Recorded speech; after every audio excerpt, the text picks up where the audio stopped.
Halo guys, nama gue Stam dari StarTech. Kembali lagi di channel yang isinya budget teknologi semua.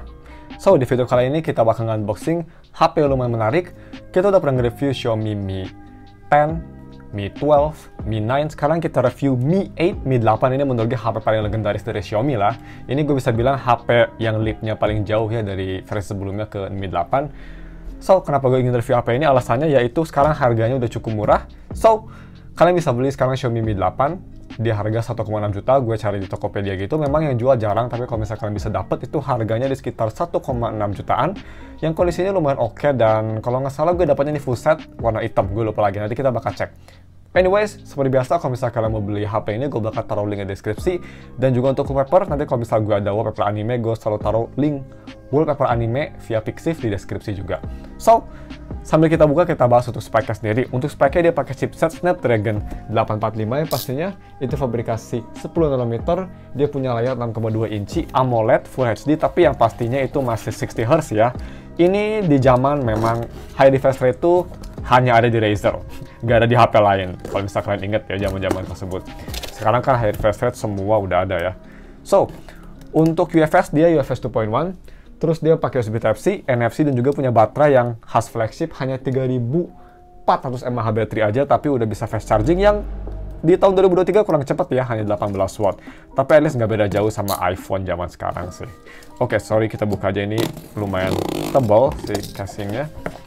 So, ini gue memang lumayan menarik. Oh, ini penjualnya, ini gue beli di penjual Solo ya, bukan penjual yang jual banyak HP, ini dari pengguna. Tapi packing lumayan bagus ya. Lumayan keren, ada kayak apa nih, shoes old care. Kayaknya dia pakai itu deh, pakai kreseknya sepatu ya, laundry sepatu. Anyway, ini dia HP-nya, bener-bener nostalgia banget ya. Bisa kita lihat ini Xiaomi-nya unit Cina ya, dia tulisannya Cina semua. Ini ngingetin gue pada zaman itu loh, ingat gak guys, zaman-zaman sebelum email di blog. Zaman-zaman dimana kalian bisa beli, kalau nggak salah garansi itu garansi blessing ya. Garansi blast ya, blast something gitu. Gue lupa lagi. Garansi blast itu garansi Inter ya. Yang kalau misalkan beli HP Inter pasti garansinya tersebut kayak Mi 8, K20, gue juga inget juga Mi 9, Mi A3 dulu garansinya gitu-gitu, zaman belum blok email. Sekarang beli HP kayak gitu harus bea cukai ya. Tapi ya, ini nostalgia banget.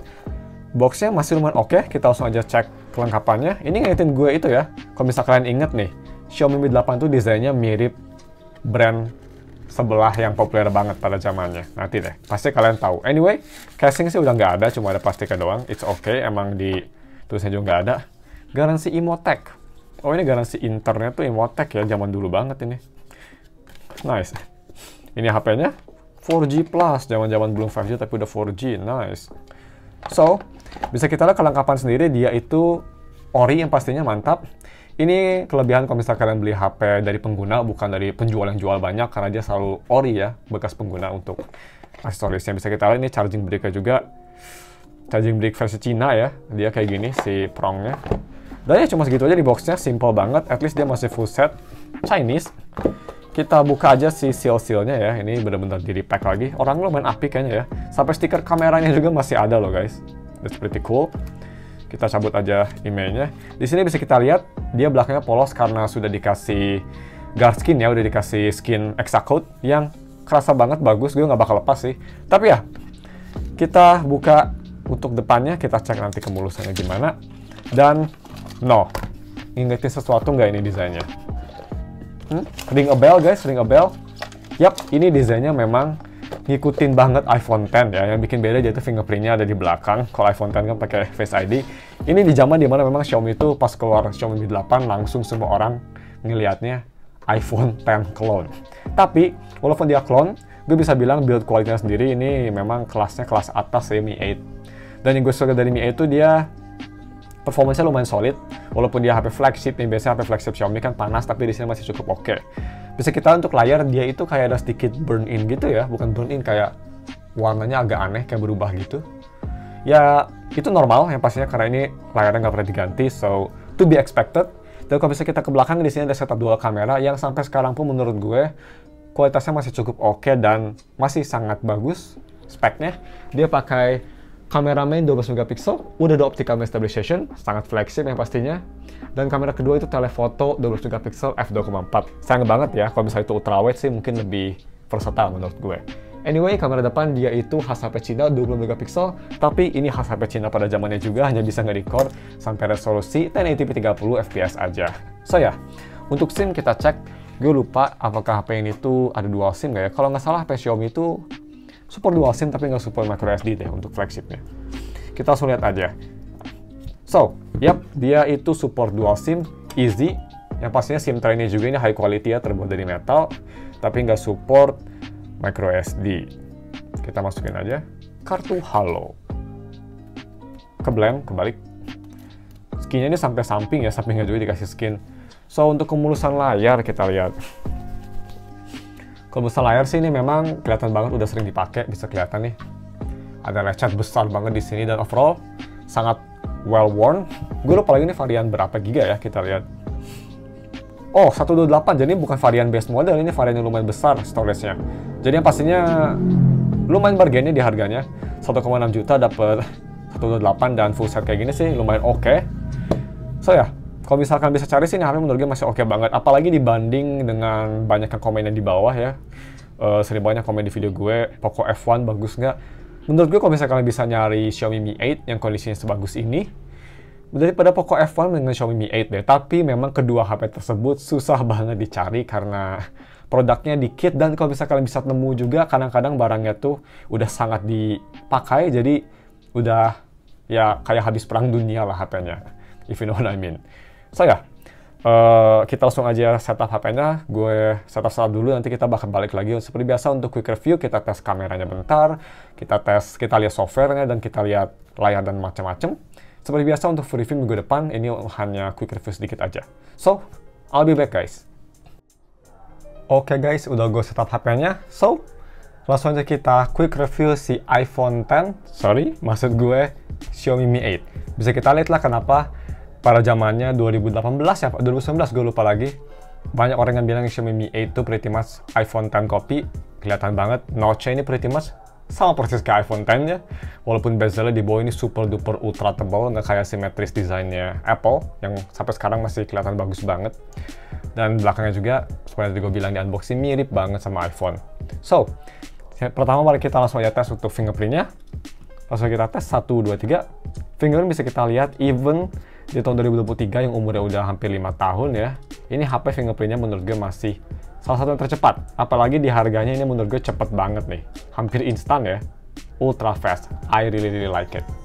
So, next untuk software sendiri, sayangnya udah nggak disupport lama. Ini di zaman dimana Xiaomi juga agak kurang bagus software update-nya. Sekarang pun nggak sebagus HP Android lainnya ya, kayak Samsung. Tapi lebih baik lah daripada zaman dulu. Jadi bisa kita lihat dia hanya sampai Android 12. Kok Android 12 sih? MIUI 12 maksud gue, yang berbasis Android 10. Nah, mumpung kita lagi di kanvas putih, gue mau omongin untuk layarnya. Ini layarnya pasti udah tua banget ya, 4-5 tahunan. Jadi yang pasti udah ngedevelop atau udah ada shadow. Bisa kita lihat ini kata si salahnya shadow-nya tuh shadow tipis. Tapi sih menurut gue ini lebih ke shadow biasa ya. Nggak tebal tapi nggak tipis, tengah-tengah lah shadow biasa. Bisa kita lihat di bagian bawah ada sedikit shadow di home button-nya ini. Kelihatan tipis. Tapi menurut gue overall ada shadow memang di semua layar, tapi dia sangat tipis. Jadi ya seller bener lah bilang itu, tapi ada beberapa shadow yang kelihatan banget dari bawah sini. Di kamera sih nggak kelihatan, tapi kalau di real life ini kelihatan banget. Dan yang kelihatan banget juga itu di atas. Di atas di sini ya, kalau misal, nah lagi gini tuh, di sebelah tulisan about phone dia ada shadow. Yang kalau in real life ini kelihatan banget. Ini shadownya tuh kayaknya bekas search bar.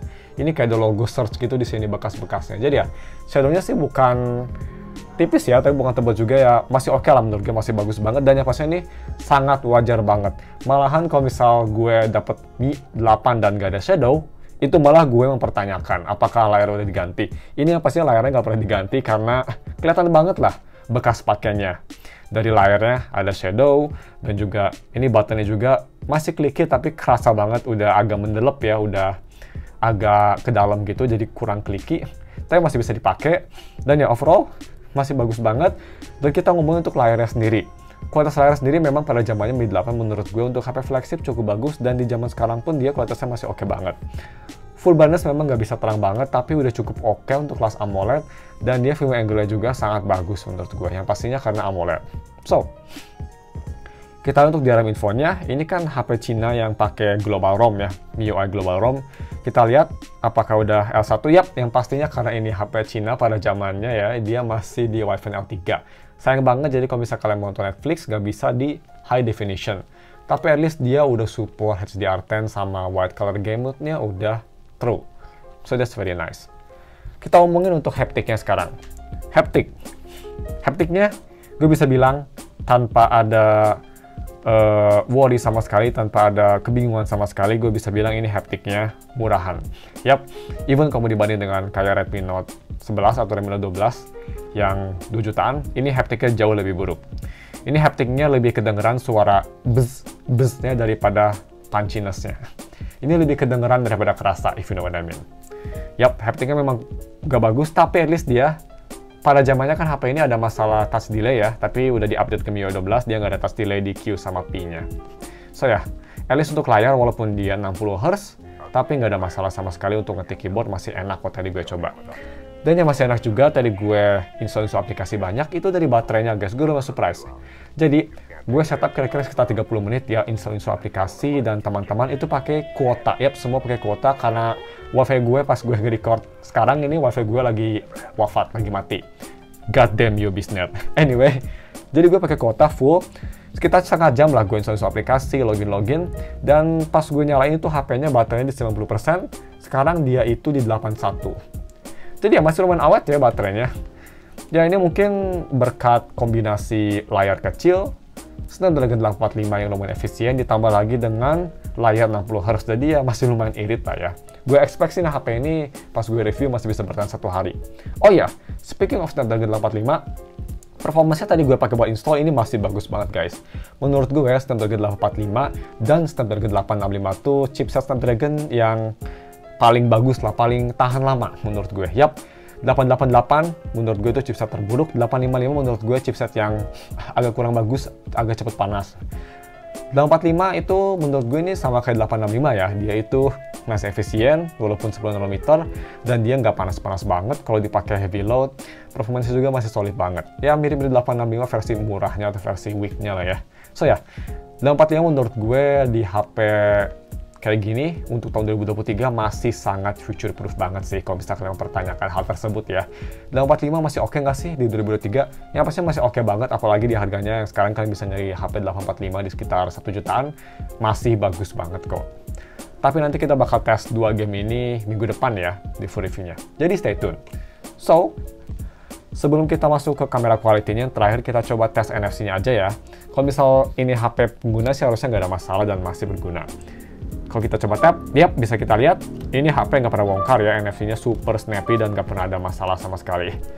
Bisa kita lihat juga sih, kalau misalnya di kondisi kayak gini sih shadow-nya nggak kelihatan banget ya, dia itu shadow-nya kelihatan banget kalau misalnya di brightness medium gini nih, dia baru kelihatan. Tapi kalau full brightness sih dia nggak kelihatan banget. So, sebenarnya kita langsung ya tes untuk si kameranya. Oh ya, by the way, gue sekarang nge-review HP limbah lagi beberapa, tapi nggak banyak banget ya. Jadi kalau misalnya kalian punya saran, gue mau nge-review HP apa lagi selanjutnya, bisa komen di bawah. So, kita langsung tes foto seperti biasa.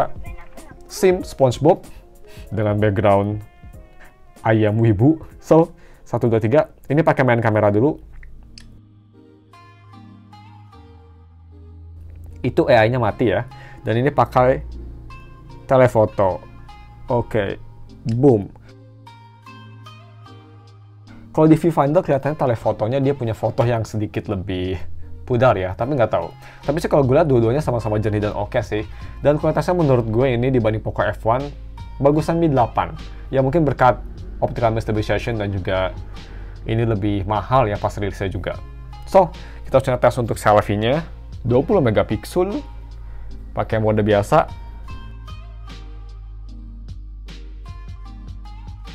There you go. Selfie-nya juga kelihatan masih oke banget ya. Ini HP menurut gue untuk kamera sih bargain banget ya. Harga 1 jutaan dia masih oke banget fotonya. Dan untuk video recording, kita lihat bisa berapa resolusinya. Video recording bisa 4K 60 atau 4K 30 atau 1080p 60. So ya, 1 jutaan ini, kalau misalkan bisa nyari kondisinya kayak gini lah ya, masih oke banget. Ini menurut gue kondisinya masih layak banget untuk HP main atau secondary. Ini sih masih oke banget guys, Mi 8. Cuma ya, kelemahan besar HP ini tuh, nyarinya susah bener. Gue udah mencoba nyari HP ini sekitar 2 bulan baru ketemu sekarang yang kondisinya oke dan full set. So ya, cuma segitu aja videonya guys. Seperti biasa, minggu depan full reviewnya, jadi stay tune. Kalau misalkan ada pertanyaan atau ingin nge-review apa gue HP selanjutnya, bisa komen di bawah. Thanks for watching, kita ketemu lagi minggu depan. Jangan lupa like dan subs. Bye!